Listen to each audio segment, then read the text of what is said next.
I believe the Jap 99 is a wonderful gun, people. Let's move on with the torture test.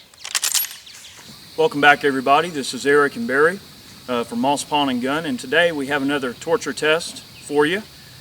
We've actually gotten a lot of requests for different torture tests ever since we started doing these. Tell us a little bit real quick before we get started about some of the ones we've done before. Well, we've done the Mosin 9130, which that surprised the hell out of me. That gun took all kinds of abuse. Now, one of our subscribers sent us a Jap 99.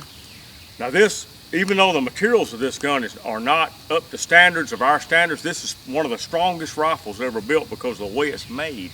Now this gun is supposed to overstand a 300% overload? Well, Julian Hatcher loaded the Type 99 up to 90,000 PSI before they decided they were going to stop the testing because they just deemed it unnecessary. That's screaming. I mean, the gun ate 90,000 PSI loads continuously in Julian Hatcher's testing. In honor of Julian Hatcher today, we will be testing the Japanese Arisaka Type 99, and we're going to be testing out a few of the little theories in his book, and we're going to be putting some pretty hot loads through it. Nothing in the 90,000 K range in terms of PSI, but I'll tell you about the crazy loads here in a moment as we run them. We're going to do, some crazy loads.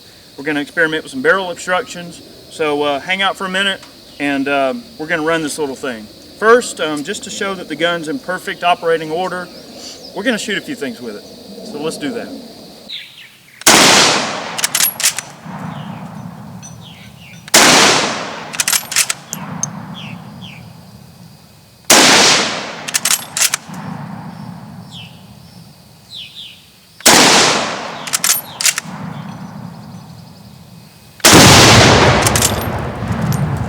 Too good. All right, we've got our Type 99 Arisaka cleverly attached to a heavy bench, and what we're going to do is, of course, remotely fire it with a variety of overcharges. Now, the reason that we like to do overcharge loads is because they're kind of real-world scenarios. A lot of these guns, because the ammunition is so hard to get, a lot of people do reload for it, so reloading mistakes are going to happen. We're making this video because we're testing the strength of the 99. I've got some various overloads that I'll explain to you as we use them. The first one, we're going to do some IMR 4895. This is 48 grains, 20% over the recommended charge, which probably is not going to, my prediction is that the bolt's going to unlock just fine, nothing's going to happen, but this is definitely a stout load, people. Do not do this.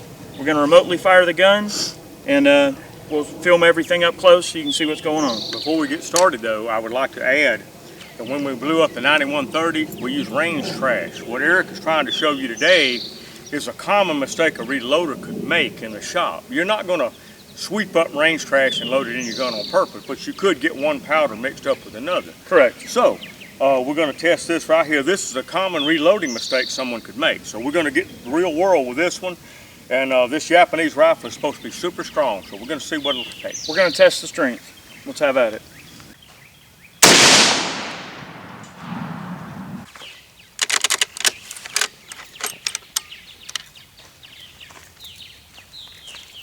A little bit of excessive pressure, nothing that I would consider dangerous. I still wouldn't do it, but just to drive the point home one more time. Same load.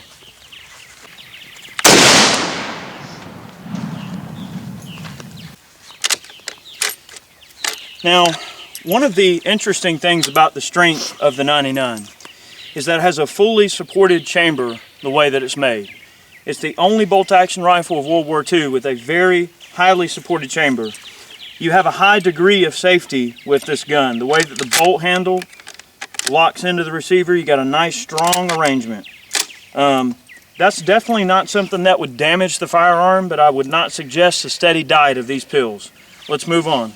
4895 is a very common powder, so I didn't really expect that to do any damage. You definitely would not want to load that high over max, but what that should show you is that the reloading data is extremely conservative. We're going to prove that once again with a different type of powder. We're going to use Hodgkin H335, 48 grains. Again, the maximum recommended load of H335 and 4895 is the same charge. So that's why I chose those two powders, because we want to see if there's any difference in extraction or recoil or anything like that. So again, 20% over. Don't try this, people. It ain't safe. Don't do it at Don't home. do it. That's why we're doing it, so you don't have to. That's right. All right, so next one, 20% over, H335. Let's run it.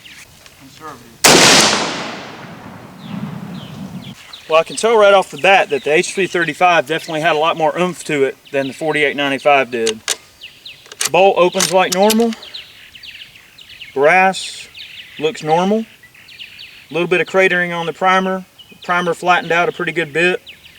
Not too bad a brass flow. Just to be sure, one more time.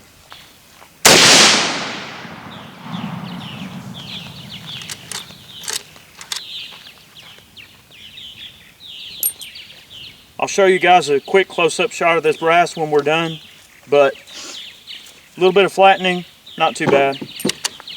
Alright, so we saw that the H335 did pretty much the same thing the 4895 did, which was pretty much my expectation. The next scenario that we're going to discuss here, we're going to be running 40 grains of H110. Now, this is extremely dangerous, people. Do not do this at home. We mean it, okay? It's not safe. This is a controlled environment. This is not your local range or anything like that. I know you guys aren't dumb, but we have to say that. Now, what I did was I took various pistol and shotgun powders and I weighed out a 40 grain charge of each, all right? And then I poured them into a 7.7 Japanese piece of brass. And out of all the powders I could find that would not spill over the top, H110 was about the only one, because it's a very small spherical powder, very fine ball powder. So the flake powders and the extruded powders spilled out over the top, of course, you know, any of the large powders. But this stuff, this is going to be a very nasty load. So again, we're going to remotely fire it, and then we're going to honor Julian Hatcher with a little test right out of Hatcher's notebook. Yeah. All right. What Eric's telling you about powders is if you make a mistake and get a wrong powder, most of the time it will overflow the case, so you immediately know something is wrong. Usually. Right, Correct. Yeah. But a lot of powders are real dense and you really can't tell that. That's why you must exercise extreme care when you're reloading. Don't be inebriated or drinking or nothing like that. When you're reloading, you got to have your head together and you better be sure you know what you're doing, because you'll get hurt. I know a lot of people have gotten hurt in reloading. That's right. And it's a dangerous thing if you don't know what you're doing. So folks, be careful and don't do this at home. Okay? Absolutely. All right, we're going to be very far away for this test, and then we're going to experiment right out of Hatcher's notebook.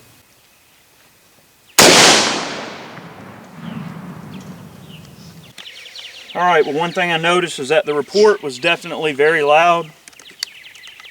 The bolt is stuck up really, really tight. We're going to have to beat it open.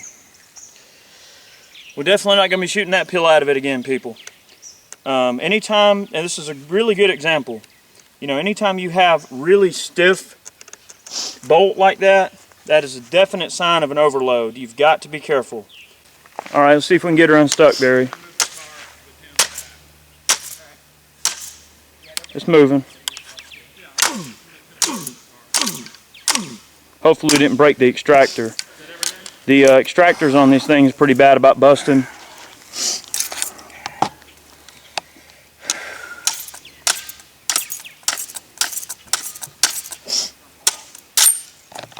Whoa. Okay. Good night. Oh, Jesus Christ! They like when I say that. Holy crap. Let's me show see a that. close-up of this brass. All right, this is a really good example of how well supported the chamber is on the Type 99. On the left, we can see the H335 load, 20% over. The brass fire formed pretty violently, but of course, it's definitely within acceptable realm. Same thing on the 4895. The H110 load, however, you can see that bulge on the brass, and you can see how well supported the chamber on this rifle really is. You can see where the extractor claw actually, you know, boogered up the brass pretty hard when we ejected it. Of course, it opened up the primer pocket and blew the primer pocket out. This particular piece of brass is actually converted from 30-06, so it's a little bit thicker than a standard 7.7, which is one reason I wanted to do it, just to see what it would take. You can see that there's definitely some initial case head separation developing there, but the chamber held, and we're going to move on to our Julian Hatcher test. All right, what we're going to do now is we're going to try an old remedy for getting a plug out of a barrel, mud, a cleaning patch, or whatever stuck in your barrel. Julian Hatcher years ago, what he would do, they would take the bullet out of a loaded round and just push it in there with the powder, and the powder would blow the obstruction out without damaging the gun. Now, if you shoot a bullet behind an obstruction, you're compressing all that air, and you're going to blow the barrel, you're going to put a big goose egg in it. But what he did, the powder is just going to burn, and it's going to have a pushing effect rather than a bulging effect. So we're going to plug the barrel with about 10 inches of mud, and we're going to shoot it out. Sounds good. All right, let's do that. You're moving along with your gun and you trip and fall. Plug with mud. All right, clearing a barrel obstruction with a charged case. No projectile, I repeat, no projectile. Don't do this. I mean it. All right, we got probably about 6 inches of mud in the barrel.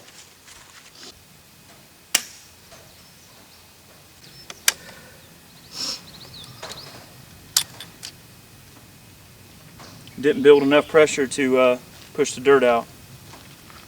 It burned all the primer up, all the powder. Burned the powder too. Burned all the powder and didn't build up enough pressure to push the dirt out of the barrel. Uh-huh. Wow, that's interesting. Well, this is actually the first time in a video that I can remember that we've actually been wrong on a theory. I mean, according to Hatcher's notebook, you're supposed to be able to put a charged case with no bullet in the gun and clear a barrel obstruction, but it appeared that it didn't work up enough.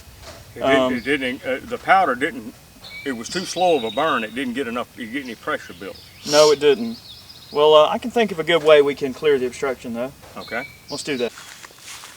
All right, people, we're going to show you worst case scenario. We're going to fire a service load with a plug barrel. Don't do it.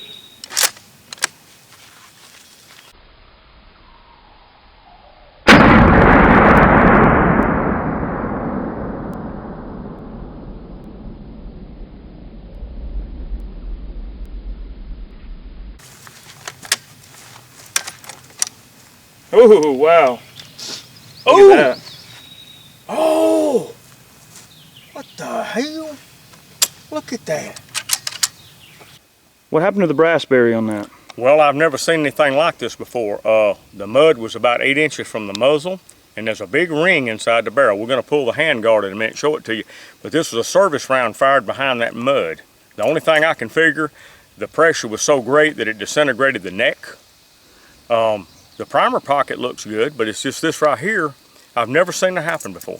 Never. It's probably a little bit difficult to tell in the film there, but we pulled the handguard off. It's got a nice bulge in the barrel, about right here, and that's about how deep the mud was. All right, that right there is a ring. I mean, you literally see a dark spot where the rifling stops and then starts again.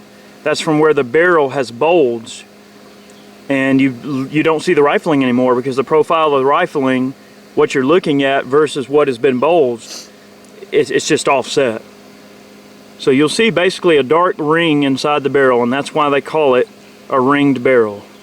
All right, we're going to subject the Japanese Type 99 to a test that I know it's not going to pass. Got an M1 Garand, M2 ball ammo.